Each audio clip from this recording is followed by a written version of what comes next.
नमस्कार, जय हिंद, वंदे मातरम। आप सभी विद्यार्थियों का स्वागत है आपके अपने यूट्यूब प्लेटफॉर्म उदय एजुकेशन में। विद्यार्थियों, आज के इस वीडियो में लेके आया हूँ अर्धवार्षिक परीक्षा सत्र 2024-25 के लिए इम्पोर्टेंट कक्षा 7वीं का सामाजिक विज्ञान का पेपर, जो कि इस बार आने वाले आपके अर्धवार्षिक परीक्षा की दृष्टि से वेरी मोस्ट इम्पोर्टेंट रहने वाला है और आप सभी विद्यार्थियों के लिए वरदान साबित होने वाला है। तो आपसे निवेदन रहेगा, वीडियो को अंत तक देखिएगा, वीडियो को लाइक और चैनल को सब्सक्राइब जरूर कर दीजिएगा। विद्यार्थियों, इस प्रश्न पत्र को ज़्यादा शेयर करना है। चलिए बढ़ते हैं पहले प्रश्न की ओर। पहला प्रश्न है वो आपका बहुविकल्पीय प्रश्न है और इसके अंतर्गत आपके अपसद के प्रश्न आने वाले हैं। तो इसमें पहला देखिए, महाराजा सूरजमल कहाँ के राजा थे।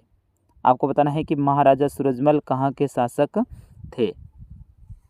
तो इसका सही आंसर है विद्यार्थियों, भरतपुर के राजा थे। फिर उसके बाद में दूसरा प्रश्न है, पृथ्वी की सबसे पतली परत कौन सी है। तो परपट्टी, ऑप्शन ब इज करेक्ट आंसर। पृथ्वी की सबसे पतली परत कौन सी है, परपट्टी है। आपको ध्यान रखना है कि पृथ्वी की कितनी परतें हैं, तो 3 हैं। एक तो परपट्टी, दूसरा मेंटल और तीसरा है वो क्रोड है, ठीक है ना। तो पृथ्वी की कितनी परतें हैं, 3 हैं, उसमें सबसे पतली है वो परपट्टी है। फिर उसके बाद में तीसरा प्रश्न है, प्रथम मुगल सम्राट था। तो इसमें बाबर हो जाएगा, ऑप्शन अ इज सही आंसर। चौथा प्रश्न है, निम्न में से धात्विक खनिज है। आपको बताना है कि इनमें से धात्विक खनिज कौन सा है। बिल्कुल ऐसा ही पेपर आएगा इस बार, तो आप इस प्रश्न पत्र को पूरा देखें। तो धात्विक खनिज की बात हो रही है तो इसमें लो एस्क हो जाएगा, ऑप्शन स इज करेक्ट आंसर। फिर उसके बाद में पांचवा प्रश्न है, मानव निर्मित परिवेश कौन सा है। यानी इसमें से मानव ने क्या बढ़ाया है। समुद्र मानव निर्मित नहीं है, ये प्राकृतिक है, नदी भी प्राकृतिक है और पर्वत भी प्राकृतिक है, लेकिन सड़क है ये मानव निर्मित है। तो ऑप्शन ब इसका सही आंसर होगा। छठा प्रश्न है, प्रशस्तियाँ किनके द्वारा लिखी गई हैं। प्रशस्तियाँ किसके द्वारा लिखी गई हैं, कुलीन, सेनापति, भूस्वामी या विद्वान ब्राह्मण। तो विद्वान ब्राह्मणों के द्वारा लिखी गई हैं, ऑप्शन द इसका सही आंसर होगा। फिर उसके बाद में अगला प्रश्न है, वर्तमान में भारत के राष्ट्रपति का क्या नाम है। तो भारत की राष्ट्रपति महामहिम Draupadi Murmu ji, option the is सही आंसर रहेगा, द्रौपदी मुर्मू। अगला प्रश्न है, जब वर्षण तरल रूप में पृथ्वी पर आता है तो इसे कहते हैं। तो उन्हें वर्षा कहते हैं, ठीक है। फिर उसके बाद में अगला प्रश्न है, पृथ्वी में अचानक होने वाली हलचल को कहते हैं। अचानक से जो होने वाली हलचल को तरंग कहा जाता है या फिर भूकंप कहा जाता है, ठीक है। ऑप्शन अ इसका सही आंसर होगा। फिर उसके बाद में 10वां प्रश्न है, राजस्थान का राज्य पुष्प का नाम बताइए। तो रोइडे का फूल, ऑप्शन ब इज सही आंसर। अगला प्रश्न है, राज्य का राजनीतिक मुखिया होता है। राजनीतिक मुखिया यहाँ पे पूछा गया है, तो इसमें आपका जो सही आंसर होगा वो ऑप्शन ब रहेगा, मुख्यमंत्री। अगर ऐसा प्रश्न आता है कि राज्य का प्रथम व्यक्ति, तो राज्यपाल, ठीक है।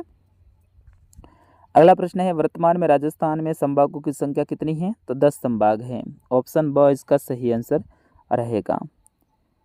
अगला प्रश्न है प्रश्न संख्या, जिसमें लघुतरात्मक प्रश्न है। इसमें पहला प्रश्न, वयस्क मताधिकार क्या है।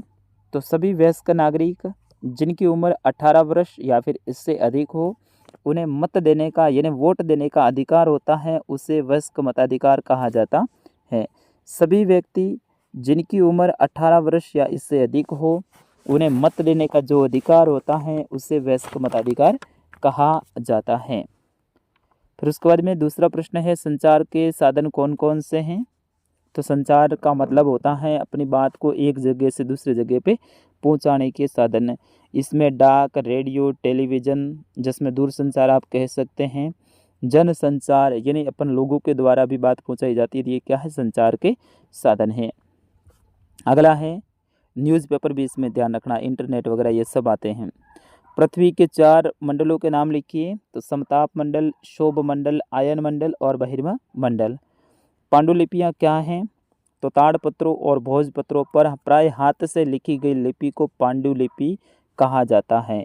ताड़पत्रों या भोजपत्रों पर हाथ से लिखी गई लिपि को पांडुलिपि कहा जाता है। फिर उसके बाद में अगला है पर्यावरण की संरचना का वर्णन करना है। पर्यावरण की संरचना का वर्णन करना है। तो ये प्रश्न बहुत इम्पोर्टेंट है। पर्यावरण किससे बनता है उनके बारे में। स्थानीय मीडिया क्या है, इनकी महत्वपूर्ण भूमिका कैसे होती है, जो कि स्थानीय समाचार को एक जगह से दूसरे जगह पे पहुंचाने का काम करते हैं, उन्हें स्थानीय मीडिया कहा जाता है। इनकी महत्वपूर्ण भूमिका ये होती है कि सूचनाओं को तुरंत एक जगह से दूसरे जगह पे पहुंचाने का काम करते हैं। अगला है पंचायती राज और पंचायत समिति से आप क्या समझते हैं। पंचायती राज क्या है और पंचायत समिति क्या है, इनके बारे में लिखना है। मौसम किसे कहते हैं, तो दिन प्रतिदिन, घंटे प्रति घंटे, वायुमंडल में बदलने वाली स्थिति को मौसम कहते हैं। फिर उसके बाद में 9वां प्रश्न है व्यापारिक पवनें। तो जो व्यापारिक पवनें हैं वे स्थानीय जो पवनें होती हैं उन्हें स्थायी पवनें होती हैं उन्हें कहते हैं। ठीक है, स्थायी पवनों को लू ये स्थानीय पवनें होती हैं। मानसून मौसमी पवनें होती हैं। पवन हवा की क्षैतिज गति को पवन कहते हैं। फिर उसके बाद में अगला है ज्वार भाटा क्या है, ये कैसे उत्पन्न होता है। तो महासागरीय जल का नियम से 2 बार उठना ज्वार भाटा कहलाता है। जब जल अपनी समुद्री सीमा को पार करते हुए बाढ़ की सीमा तक आ जाता है तो उसे ज्वार कहते हैं, और जब अपनी जो निश्चित सीमा है वहाँ से अंदर चला जाता है तो उसे भाटा कहा जाता है। और ये चंद्रमा के गुरुत्वाकर्षण बल के कारण ये होता है। चंद्रमा और गुरुत्वाकर्षण बल के कारण ही ऐसा होता है। अगला है मुगलों ने खुद को मंगोल की अपेक्षा तैमूर के वंशज होने पर बल क्यों दिया। ठीक है ना, माता की ओर से, पिता की ओर से, चंगेज खान, वो आपको पूरा इसमें लिखना है। फिर उसके बाद में अगला प्रश्न है निर्वाचन क्षेत्र और प्रतिनिधि शब्दों का प्रयोग करते हुए स्पष्ट कीजिए कि विधायक कौन होता है और उसका चुनाव किस प्रकार से होता है। यानी विधायक कौन होता है और उनका चुनाव कैसे होता है, उनके बारे में आपको विस्तार से बताना है। और फिर इसके बाद में अगला प्रश्न है विश्व के मानचित्र में निम्नलिखित को दर्शाना है। यूरोप कहाँ है, अफ्रीका कहाँ है, हिंद महासागर, प्रशांत महासागर, एशिया, उत्तरी अमेरिका और अरब सागर, इनको आपको विश्व के मानचित्र में दर्शाना है। तो विद्यार्थियों ये था कक्षा 7 का सोशल साइंस यानी सामाजिक विज्ञान का पेपर, जो कि मैंने पूरा उत्तर सहित आपको बताया है। कक्षा 7 के सभी विषय के पेपर मैंने अपलोड कर दिए हैं। पेपर देखने के लिए आपको क्या करना पड़ेगा, ऊपर जो होम पेज है वहाँ पर आपको प्लेलिस्ट नाम आएगा, प्लेलिस्ट के ऊपर क्लिक कीजिए और वहाँ पे class 7th half yearly exam 2024 लिखा होगा। उस प्लेलिस्ट को खोलिए, वहाँ पर कक्षा 7 के सभी विषय के पेपर आपको एक साथ में मिल जाएंगे। और जो नया हम वीडियो डालते हैं उसको देखने के लिए आपको चैनल को सब्सक्राइब करना पड़ेगा। सब्सक्राइब से काम नहीं चलेगा, उसके पास में जो नीचे आगे जो घंटी दे रखी होगी उस घंटी के ऊपर आप जैसे टच करोगे तो वहाँ पर 3-4 ऑप्शन खुलेंगे, उसमें ऑल आएगा सबसे पहले, उस ऑल के ऊपर आपको सेलेक्ट करना है, यानी टिक कर देना है। जब भी हम नया वीडियो डालेंगे तो सूचना डायरेक्ट आपके फ़ोन में आ जाएगी। तो विद्यार्थियों मिलते हैं अगले वीडियो में, तब तक के लिए मुझे अनुमति दीजिए। नमस्कार, जय हिंद, वंदे मातरम।